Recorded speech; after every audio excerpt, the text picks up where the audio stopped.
Thank you, Chairman Johnson. I appreciate the great work you've been doing on this for the last few weeks, and I look forward to working with you in the future. 6 days ago, Mr. Chairman, I spoke about the fentanyl crisis in this chamber.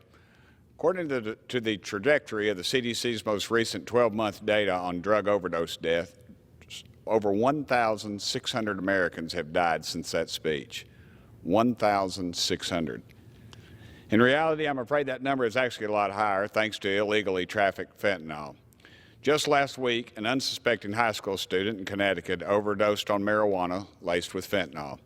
Thankfully, that student is all right, but sadly, there are many others who do not survive an overdose. A man called my office the other day. His son died. He was in the Carolinas, unsuspecting. Took a street drug. It was laced with fentanyl. They said the fentanyl was still in his, the pill was still in his mouth. It was that strong.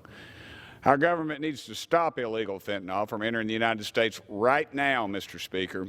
Republicans and Democrats must demand more action on this issue from our leaders.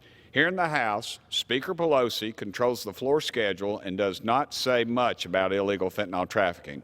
Down Pennsylvania Avenue at the White House, President Biden issued financial sanctions against foreign smugglers who bring drugs like fentanyl into our country.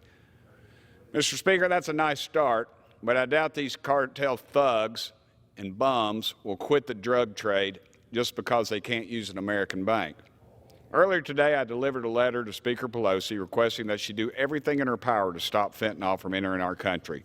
President Biden received a copy of that letter as well.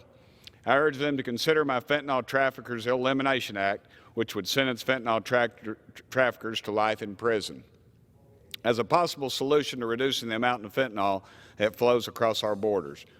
Politically, I have little in common with Speaker Pelosi and President Biden. I met President Biden after the prayer breakfast, and I told him that I don't agree with hardly anything he does, but I pray for him every day, and that's true.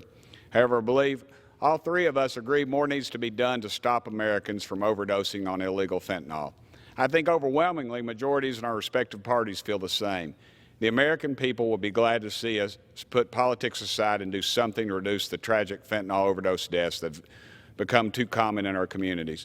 But unfortunately, Mr. Speaker, we spend most of our time up here, and as I've said before, these bridges and post offices aren't going to name themselves. We need to get back to the people's work, Mr. Speaker, and put an end to this tragedy. I yield the remainder of my time.